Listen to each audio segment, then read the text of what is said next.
Hi, I'm Callum from Tyne Valley Motorhomes, and this is a handover of an Autotrail V-Line 636. So as we start the walk around on the driver's side of the vehicle first, when you open your driver's door,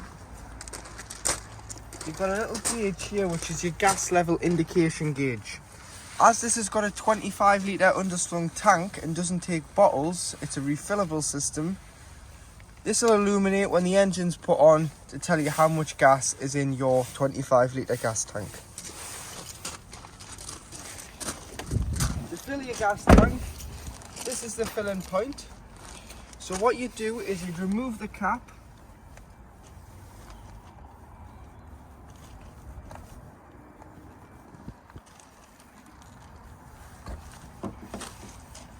go to your local petrol station that sells LPG. You'd get the connection, so it's a bayonet fitting, so you'd push it in, turn the front of the nozzle of the gun of the LPG filler onto the vehicle so it attaches, then pull the trigger back. There's a little trigger in the handle that you need to pull back to pressurise the fitting, and then you can press and hold the button on the display panel of the pump until simply it doesn't take any more. And from empty, something like this would take around £25 to fill.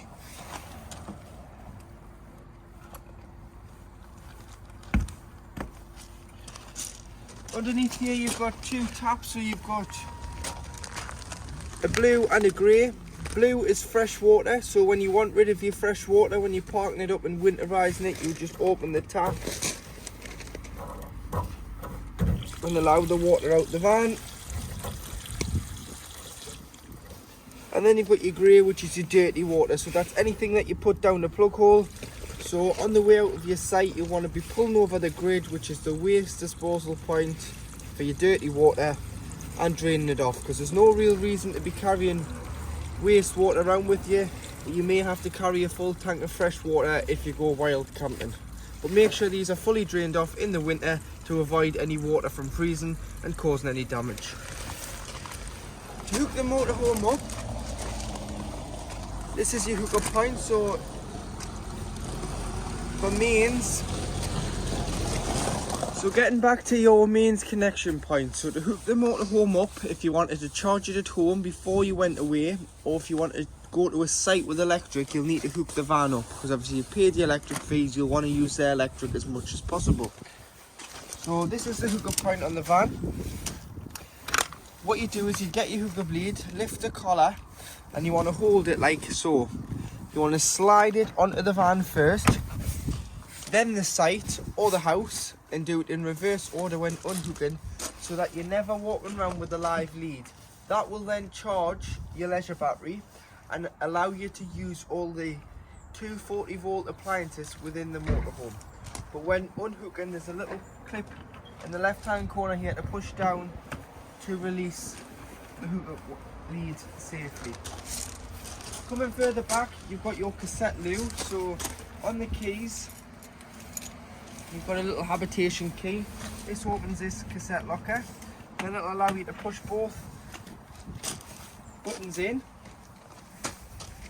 And to get the cassette out when it's indicating that it's full and you need to clean it, you'd lift the handle, slide the cassette free of the motorhome, pull the handle out so you can wheel it so it's not too heavy to carry. Take it to your waste disposal point, which is beside your toilet for your cassette. You want to remove the cap, press the orange button on the back here and tip the content of the cassette out. Once you've tipped it out, put a bit of water in there, give it a rinse, tip out again, and then go in with a cap full of chemical, either blue or green. Ask your sites which they prefer, because some now want green, some will still let you use blue, which is just for their tanks for disposal. Once you've put the chemical in, you can then push it back into the van and it's good to use. This is your flue for your boiler, so this kind of gives a location of where the boiler is on board the motorhome. So it's underneath the back lounge on the driver's side. Just make sure it's obstruction free at all times to allow the fumes out when operating on gas. Obviously it does work on electric as well, but obviously the fumes don't come out on electric because it's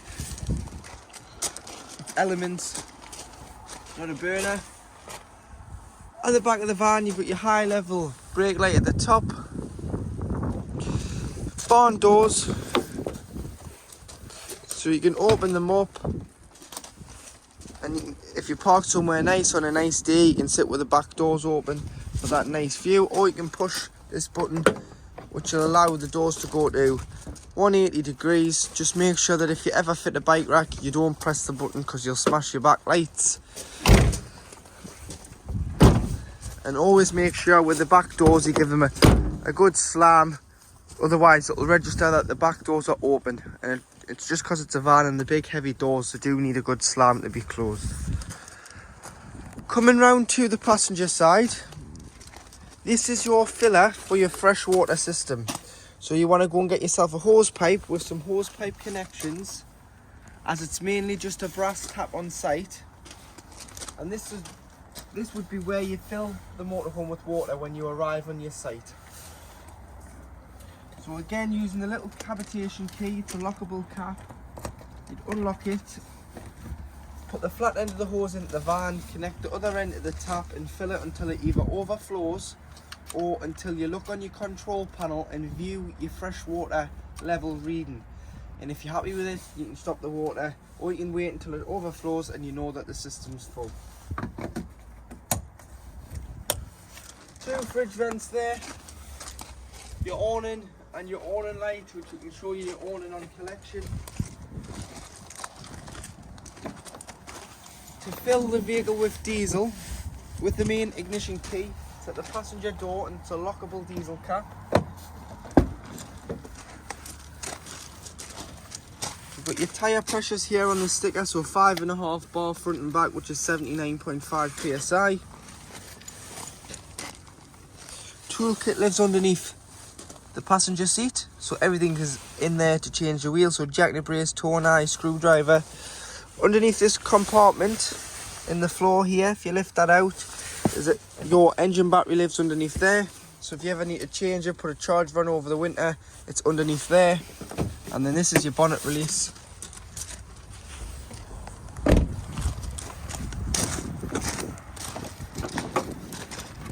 And you've got your various fluids. So you've got your screen wash, which is the main one you're going to need. 3 tabs in this cover completely lifts off to fill your power steering fluid, your coolant, and then next to your coolant you've got your brake fluid. Then you've got your engine oil and engine oil filler and dipstick. Paint code on this sticker here. Weight plate, so 3.5 ton gross vehicle weight, 6 ton train weight, so that's if you want to put a tow bar on. The camper and whatever you're towing can't exceed 6 ton. And then if you ever need to jump start the vehicle, this is your earthing point here for your black jump lead. And between the air filter housing, just pop your key in here and lift this rectangle box. And that is your positive, so that's where your red clip would go for giving or receiving a jump start. To operate your Truma heating and hot water CP control panel, so you do a long hold and press to turn it off and on, and that'll make the screen go blank. And then to get into the menu, all you need to do is do a light tap, and there you have a motorhome with a thermometer flashing, which is, if you click on that, is the temperature that you want the inside of your motorhome to be. So in the summer you can have it off, or in the winter you can have it at the highest of 30 degrees. Once you're happy with the temperature selected, all you need to do is then press enter, and that's saved that to 21 degrees. Moving on, you've got your water. So if you've got no water on board, you'd have it off, because it's like boiling a kettle with no water in, you're going to burn the element out. Eco is 40 degrees of heating the 10 litre boiler. So you've got 10 litres of water in the boiler at any one time. This will heat it to 40 degrees. Should you click on hot, this will heat the 10 litres to 60 degrees. And then you do have boost, which will turn off the heating and prioritise the water first. So for this, we'll just say hot, because you want the heating and hot water to run together sometimes. Next source, you've got what source you're currently using. So whether you're using gas, if you're wild camping, you would use gas because there would be no other source available. Mixture 1, which is 1 kilowatt, which is 750 watts of mains power and gas. Mixture 2, which is 2 kilowatts, which is 1500 watts of mains power and gas. You'd use this more in the winter if you're in desperate need of heating your motorhome or the water. But failing that, you can use EL1, which is 750 watts of mains electric, or EL2, which is 1500 watts of mains electric. Normally you would use EL2 on most sites that give you 16 amp. If you get a smaller feed, you may have to use EL1 just so it doesn't trip the site or trip your van. You may have to use EL1 abroad as they're not as generous with their electric. You've got the fan in the top corner, so you can have it on Eco, which is a smaller feed of 12 volt. Or you can have it on high, which will use all the fan speed and you'll hear it a lot louder. So Eco when sleeping as well is great. High will boost the heating around the van as it'll use all the fan speed on high. Timer in the bottom left hand corner, so you can time it to come on and off just the once though. Change the time on the display panel, so when the clocks go back and forth you can change the time.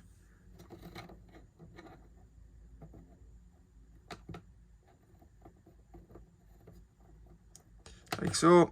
And then should you get a warning triangle in the middle, you can go to the settings and go all the way down to reset, press enter, it'll say preset, press again, and it will restart the control panel.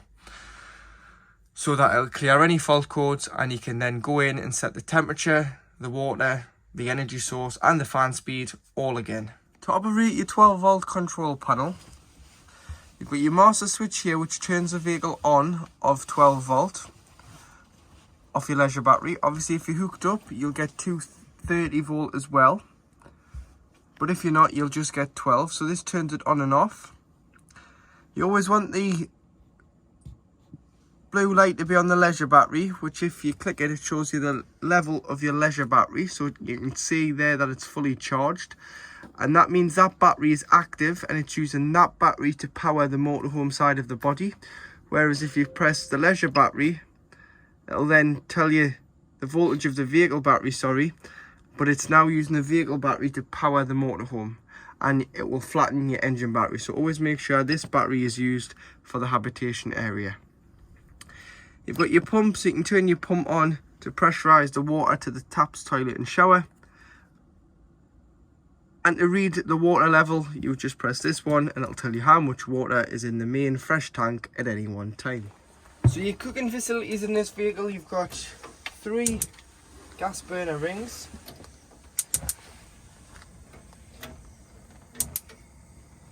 And once you've had them on, if you do, just allow them to cool down so it's cool enough to lie your hand upon the top of the hob.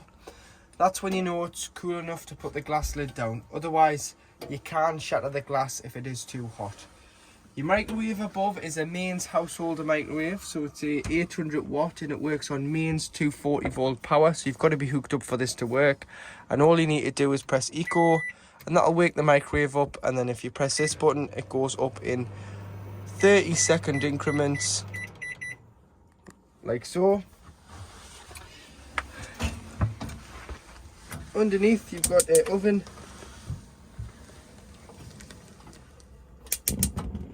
and a grill. Your grill pan and oven shelves have been stored away just because the motorhome has been driven back to us, so we've stored them away to stop them rattling, which is a good tip for you as well, or you can wrap them up in a tea towel. In here you've got your water pump, so that's your pump, so that'll kick in when you open the tap, as long as you've got the pump turned on the main panel to pressurise the water to the taps, toilet and shower. And you've got gas isolation valves there, so you can isolate each gas appliance individually off the gas shut-off rail there. And you've got a bit of storage.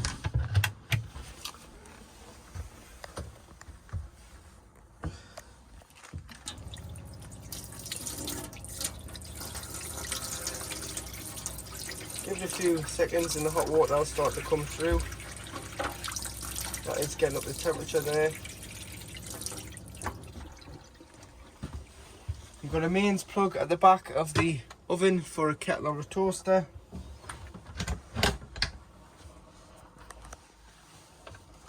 In here you've got your wardrobe. So first of all, you've got your socket for your microwave at the back. So if you ever need to disconnect that, or you want to use the socket in the wardrobe, you can unplug your microwave. Hanging rail, fire extinguisher and table pole, which can either go at the back there or can go at the front.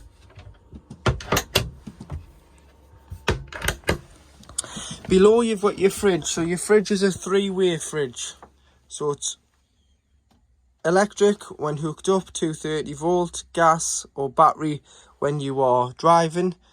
So first of all, you can turn it on and off here by just pressing and holding. Turn it on. It'd be on mains power if you were on a site, because you've paid your site fees. Now you won't want to waste your gas because you've paid to be on their site. Or if you were at home and you were pre-chilling the fridge beforehand, put it onto battery. Put it onto power, which is mains power. That'll allow the hooker bleed to supply the fridge, and it'll act as a mains household fridge. When you come to go wild camping, where you're parked in a field or you're parked on the side of the road in Scotland and you are not hooked up, you'd use gas, which is this one here. And it'll self-ignite and it'll use gas to pre-chill and cool down the fridge.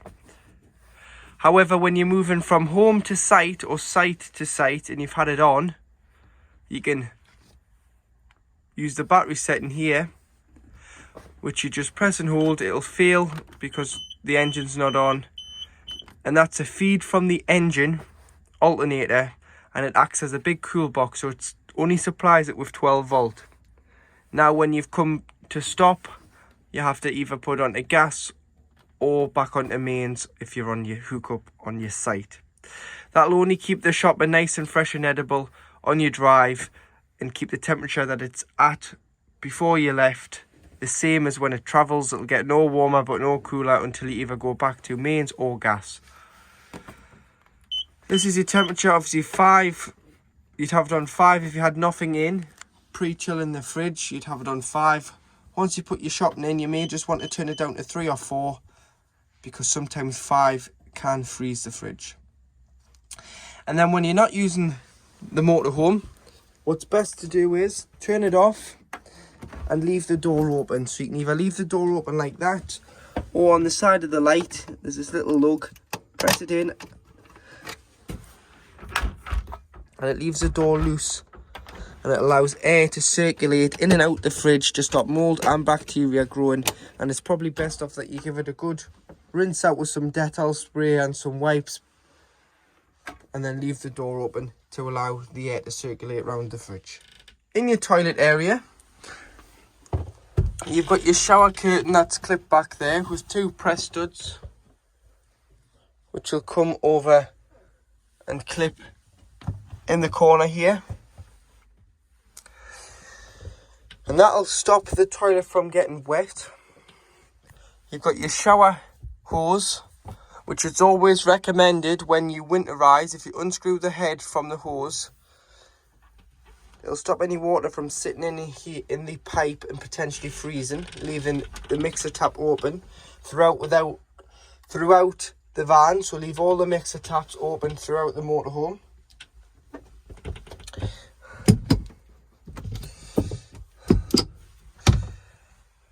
You've got your toiletry cabinet in here, so you can store your bits and pieces in here, along with some storage underneath, but they are just shelves. Drop down sink, but when you use it, make sure that you fill it, and then when you tip it back, don't fill it too full, because you've got to slowly tip it back because it fills in here, and you don't want the water to overflow out of the channel and flood the washroom. Then someone has added the extra clips just to keep this up when travelling on the turnbuckles there, so you can turn them to position them to stop this from opening when you're driving.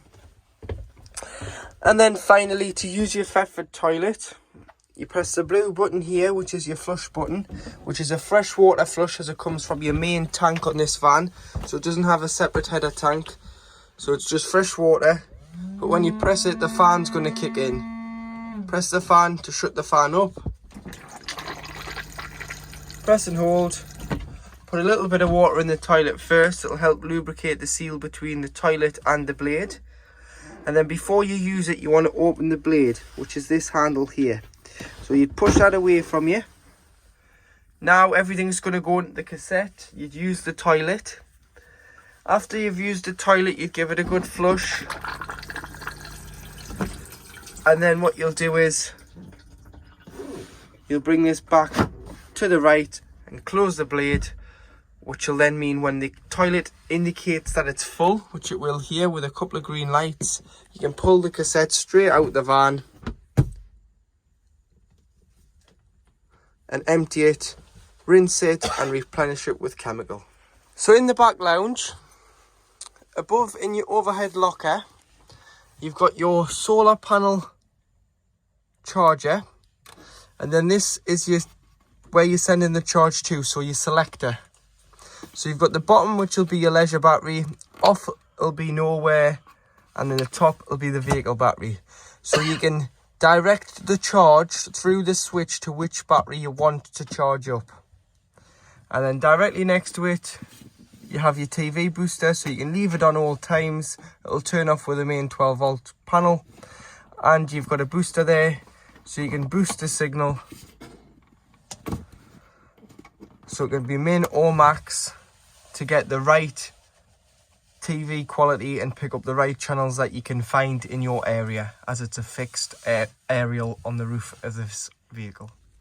So under the back lounge seat on the driver's side is where you have your leisure battery location. So it's in this battery box, so you just loosen the strap off and you can get access to your leisure battery, with the main leisure battery fuse being a 20 amp down here. So if you ever need to change that, it would be a good idea to carry some spare fuses with you.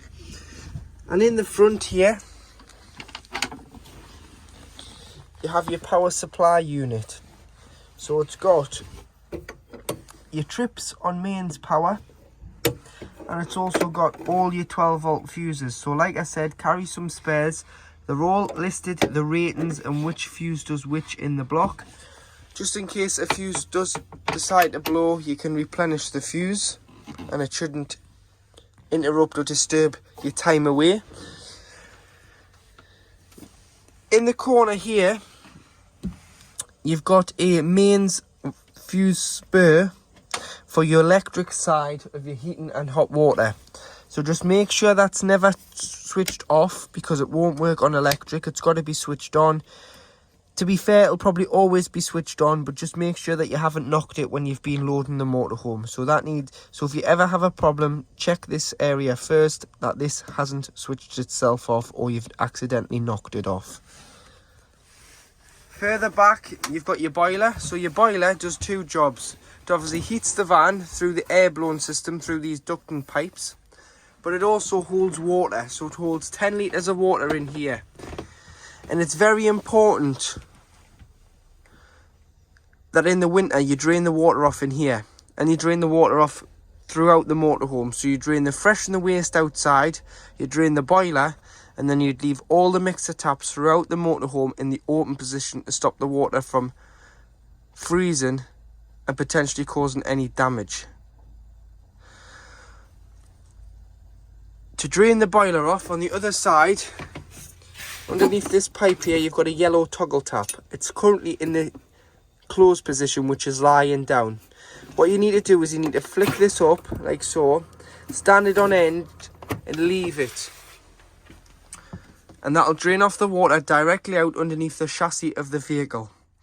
Come in with no power or no pump on, well, especially no pump. You can put the lights on if it's dark, and that'll drain this off. Leave that stud open when it's parked in storage or on the drive, not being used in the winter. Open the fresh and the waste, open all the taps, and then when you come to reuse it, obviously close the boiler, so put it back in the closed position, which is lying down. close the fresh and the waste from outside and close all the taps inside the motorhome. Then what you want to do is you want to put the hose pipe in the side and fill the fresh water tank. Once it's full, come in, put the pump on,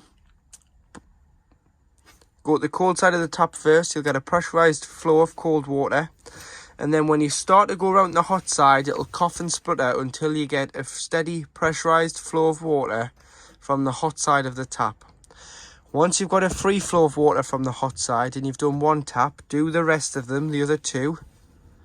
Then your system is primed for the season because your boiler is full. Because your boiler takes a feed of water from the freshwater tank underneath the van of 10 litres until you get a pressurised flow, and that's what it's doing. It's going to cough, splutter. You're not going to break it. It's just pressurising the system. But remember, drain your system off and winterise your van correctly, because if not, it's not covered under warranty and it can be a costly repair job and a costly mistake to make. So to make your back beds up, you can either use them as two singles and remove the backrests, put them on the floor, or you can make one giant double by lifting and sliding the section out, meets in the middle, and then you'd use the backrests into here